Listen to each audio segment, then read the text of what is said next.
Hi there and welcome to Sal's Hoopheads. Great to have your company as always. 12 rounds down in the Sal's NBL. Liam Judd, youngster on the rise. He joins us this week. And with 5 teams still battling away to try and make this year's Final Six, they're living on a prayer. And as always, we welcome these two, John Bon Jovi and Richie Sambora. Welcome. Yeah, I'll have to let the hair down now. I don't know. I'll keep it up. I'll have to put the hair back in. Jersey's finest, baby. Jersey's finest. Round 12. Let's have a look at the results. And, gee, how big was it? Nuggets get the double. Hawks lose again at home. Saints lose the double. Jets and Airs, amazing Sunday action. And the Giants got absolutely towelled up. Let's go through it. Rams go down to the Nuggets. Huge start by the Rams. Massive comeback by the Nuggets. Webster v. Webster. I love that. I love the energy. I think I made a comment somewhere on social that the entertainment value of the league has just been doubled between those two, especially Ty. Gives them a swagger. I love the attitude. I love Corey Webster's passing. I think he had 8 assists in that game. It's just so much fun watching them. I'm glad they're back. Ty's post-game interview, I mean, that was absolute bravado, as you said, Miles, swagger. No bravado with Ty Webster. That's all legit. Bravado means it's a show, but it's not a show. That is true belief from Ty Webster. And you see what he's brought into this Nugget squad. Without Ja'Cory McLaughlin, they were a little bit rudderless. They didn't have direction. He's come back in, and despite that crazily bad start, they're able to work their way back in, and that's what that kind of confidence can give you. They're certainly playing, with this squad, playing really good basketball, and they have a much more balanced lineup in that starting 5. You two called the Bulls-Saints game. I had a rare night off and sat there on the sidelines and watched it. This Bulls team is seriously impressive. Oh, now you tell me. Okay. Welcome to round 12, Justin. Welcome to the Bulls train. I'll help you up.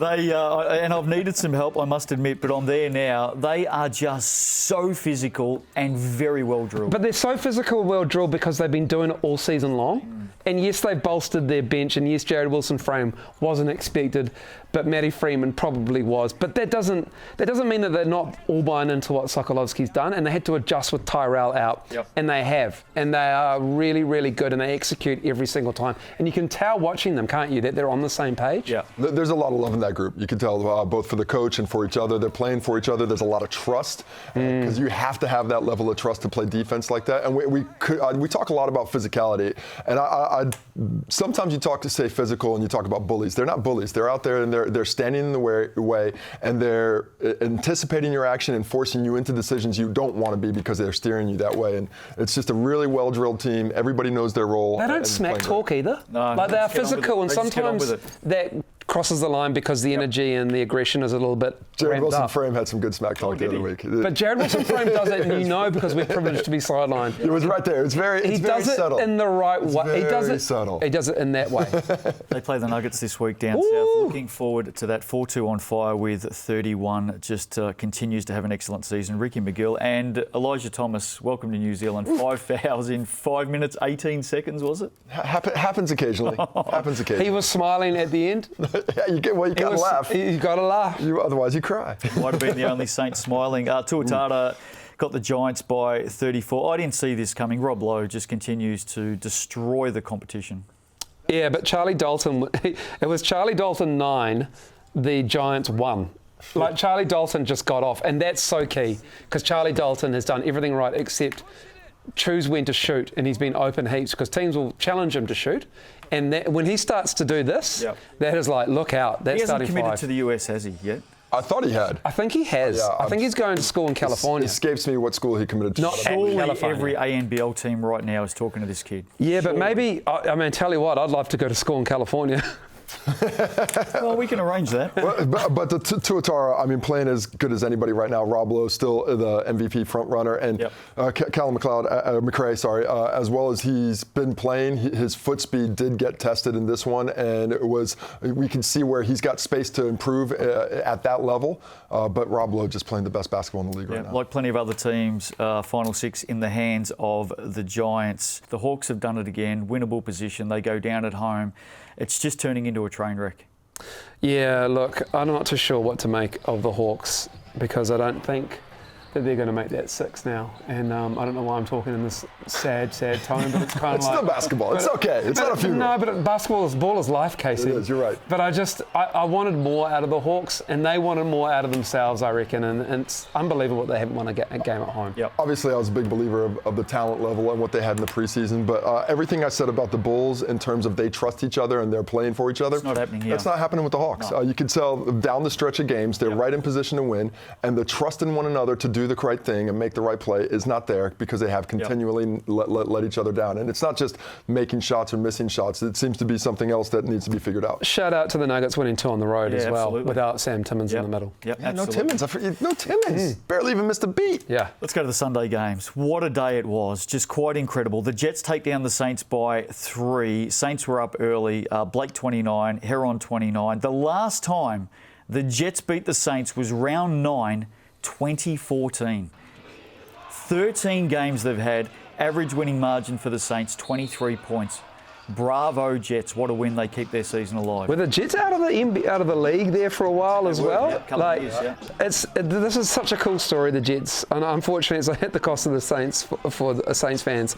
But it's just great to see that rivalry is well and truly alive. Those shots sometimes weren't falling down the stretch for the Jets during the season.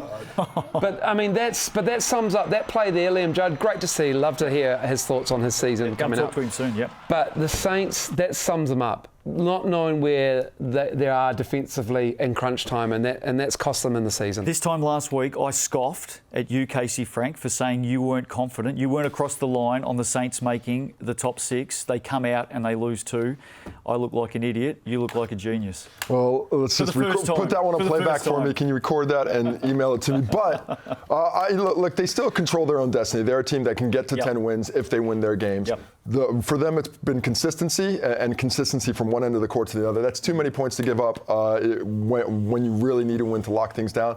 Tip of the cap to the Jets. They're getting it done at home. They kept themselves alive. But that was a game, especially after that start, that the Saints should have had, and they just didn't do it once again down the stretch. Yep.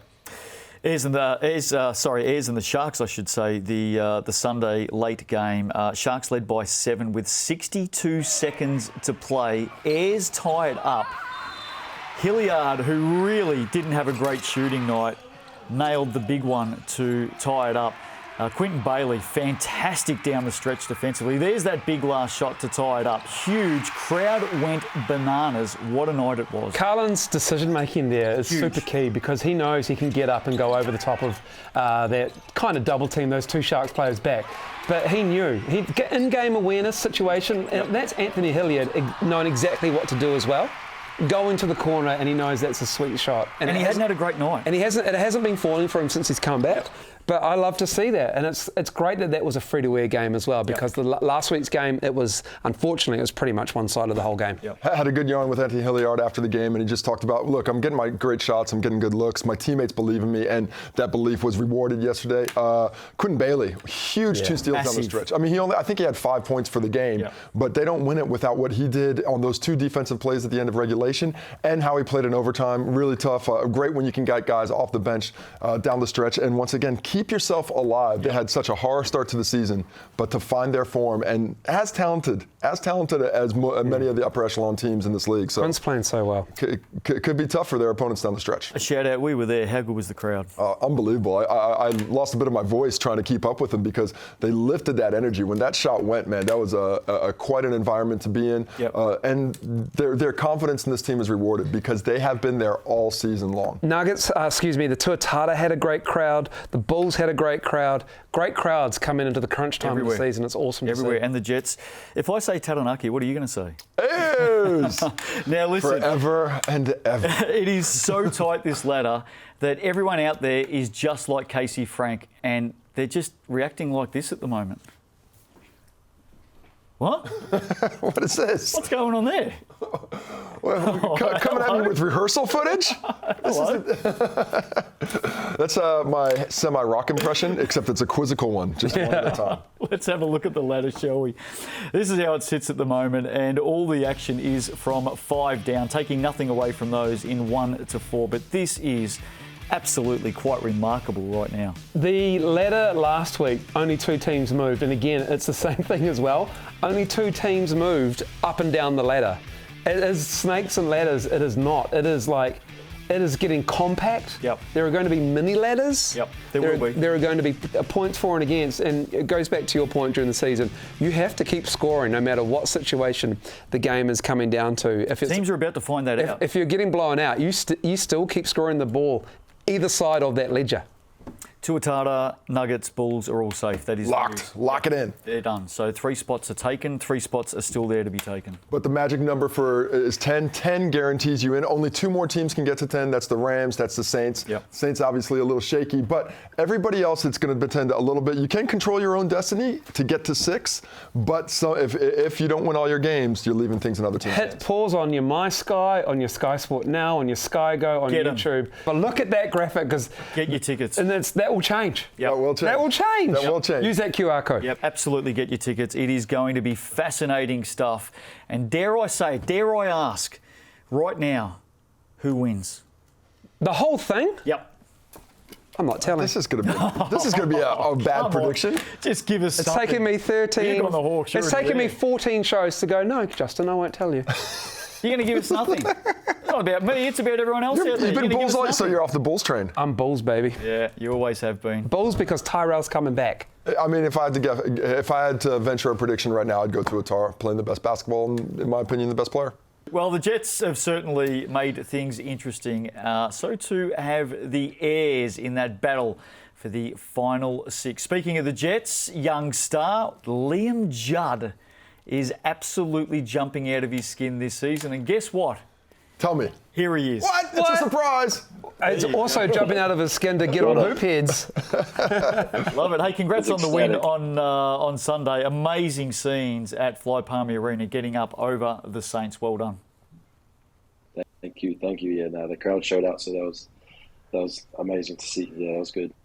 Now, Liam Judd, you had a great debut game, 22 points at the start of the season. Which, by the way, you said in broadcast you didn't know who he was. No, well, to be fair, because that's the second part of my question. How hard was it? Sweet as Justin. But there was nothing in your bio. You floated around under 23s. Yeah. You were like, Auckland Ballers know you. Leon Henry called me out saying, now you know who Liam Judd is. And I was like, absolutely, I don't want any piece of Leon Henry in my life like that. I love Leon. But how hard is it and how cool is it that this year has been the Liam Judd year in your eyes? It's really cool, to be honest. Obviously, it was just a goal of mine to just get my name out there this year, take every opportunity that came to me, and I guess the first game was a nice stepping stone in that direction. So yeah, it's pretty cool to see. It is. Yeah, man. And coming from up in Auckland, you had a couple of years with the Bulls. What was it about Ngāti Tofale and the squad down in Manawatu that intrigued you to make the shift down there, head down there, and try plying your trade and getting further in your career? I think it was just the opportunity they gave me and the fact that they wanted me down here. They had the pitch, and they've lived up to it. They've looked after me so far. I'm sold on Palmy already. So yeah, no, I think it was just the fact that he gave me the look that I think I deserved. So it was yeah, he had a good pitch to me. Speaking of which, that background isn't fake, by the way. It's a beautiful day in Palmy. Another magic Manawatu day. Can't be Palmy. Yeah, man. Palmy all day, Pinori. Hey, Liam, I was talking to Ngāti before the Tuatara game, and I asked him about you because, you've impressed me, obviously. He said that you have been spoken of greatly because you're a teacher's aide. And you also study as well, like buying into Palmy, but also buying into what the Jets are doing. Like that, I've been told it's year 2 of a 5-year plan. That must give you a lot of confidence and hope that it's not just a plug in 3 imports, see what we can do, we'll rinse and repeat year after year. Yeah, no, that's it. I think it takes the pressure off us, and especially me for being my first year getting on the court. Ngāti sold us the 5-year plan, obviously 2 years into that, and he and the organisation, everyone behind us has that belief that this year's another stepping stone in that plan, and whatever success comes from this year, we'll just build on it. But on the note of the imports, they've come in and they've bought in as well, and although we're a team youngest in the league and we're building, they've bought into the winning culture that we, are wanting to set, and so that even though this is year 2, it's not a throwaway year. We're still trying to compete for that top 6, and everyone's bought into that, which has been me. Oh, they're competing. They are competing. Well, and speaking of competing, I mean, beating the Saints this week for the first time. Let's look at it. The first time since 2014. Beating the Saints on the weekend. By the way, I was on that team that lost to me, I think. I don't know. Or maybe the year before. I was definitely around my time that last that happened. But getting a win like that, what's it mean to the community? I mean, they've come out, they've supported you game after game, and on the home court to beat one of your rivals, one of your closest geographic rivals as well. What was that like, just being around the city afterwards? I mean, I think that's it, being like you said, the geographic rivals, having them just essentially down the road. And I think the crowd and the community is well aware of the buzz from the get-go, from us doing, in the warm-ups, pre-game and all that. There was a buzz in our stadium, like there has been for all the games, but it felt, a little bit different against Wellington. And I think with the crowd after the game as well, all the young fellas coming up to us, it was pretty special. Especially, I didn't know that, but since 2014 we haven't beat them. So, I mean, that's pretty impressive, and it'll happen again in a couple of weeks. So, I mean, it is a huge stretch. There's no doubt about that. Liam, in all seriousness, Mulls here is your biggest fan, and he's a fan of the Green Army. What is it about the fans at Palmerston North? Not only do they turn up, but they just love dressing up in green. It's a sight to behold. They've bought into it. I wish I could tell you where that comes from, but that's just the Palmy mana, to be honest, the mana watu, if you will. But they've bought into it. It's something I didn't really know that was a big part of the team and community, the aspect of that. But you go out and you see people like pre-game wearing green. They come in with the costumes. I think there's like a costume competition. Whenever we, each home game. So I think that's something they've bought into. But it's something you don't see too often in other cities. Well, keep it up, mate. Thanks for joining us tonight on Sal's Hoopheads. We love what you're doing. We love what the Jets are doing, and you're still in the hunt. You're still in the race. Good luck. We're there. Yeah, don't count us out now. Don't count us out now. Yeah, that's what I like to hear. What an absolute beauty. 21 years of age. 21. That's so cool. Now I know. Had I known that Liam was going to be our guest this week, that's when the Homer Simpson mullet shirt should have been worn, because that was a quality flow out the back. There we go. The mullet mustache combo, love it. Chef's kiss. Hey, very, very quickly, NBA draft recap. Thoughts, takeaways? Deep. I was, it was compelling to watch the whole thing. Like, I had it on. Most drafts you go, who's top 5, who's top 10, that's it. But then obviously Ryan Repaired kept dropping down, so I was intrigued to see where he was going to end up. It was awesome. It was great to see. Wembanyama is obviously legit. What they do in Portland now with Scoot, the drama around like everyone else, where they foul, where they went up, it's so cool to see. Yeah, not a draft you could really predict. A lot of guys fell a little bit further than you expect, some reaches there. But I think a draft that seems as deep as it's been in quite a few years.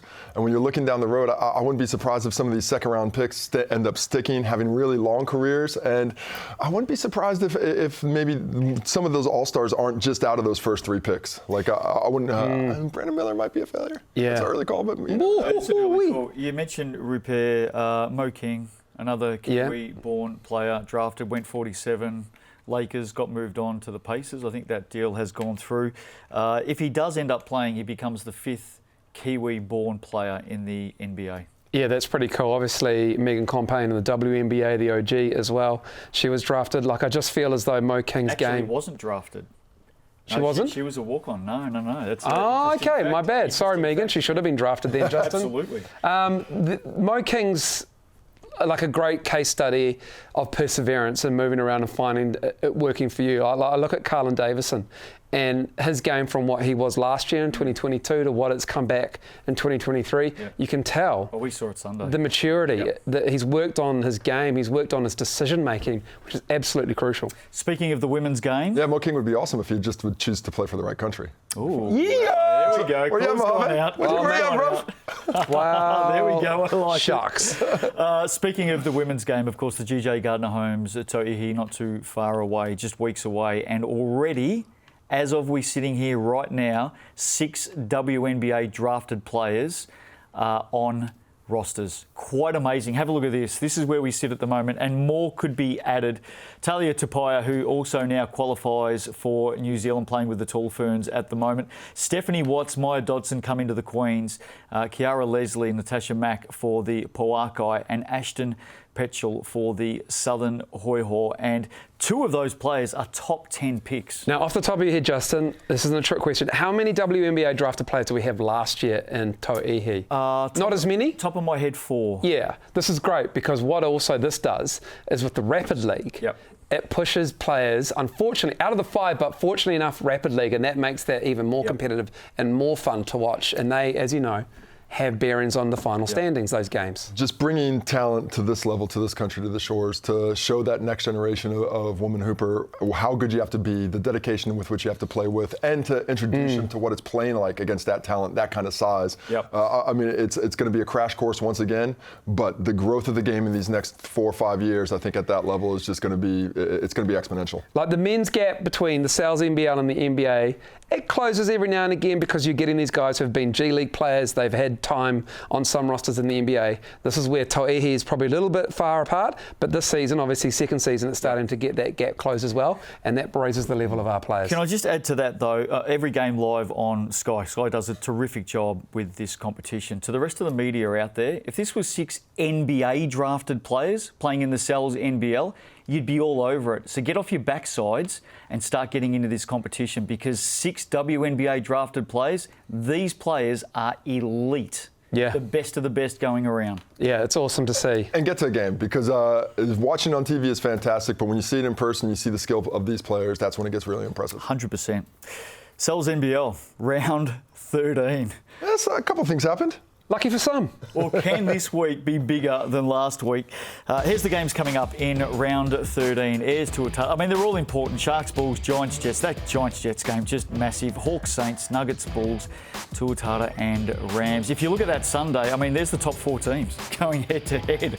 Like, it is big, big stuff. Mull's, your feature game is one of those games, the Nuggets and the Bulls. Well, it's my team that I've been on all season long, the Bulls. And this is a real litmus test, not only for them, but also for the Nuggets, because they'll have Sam Timmins back.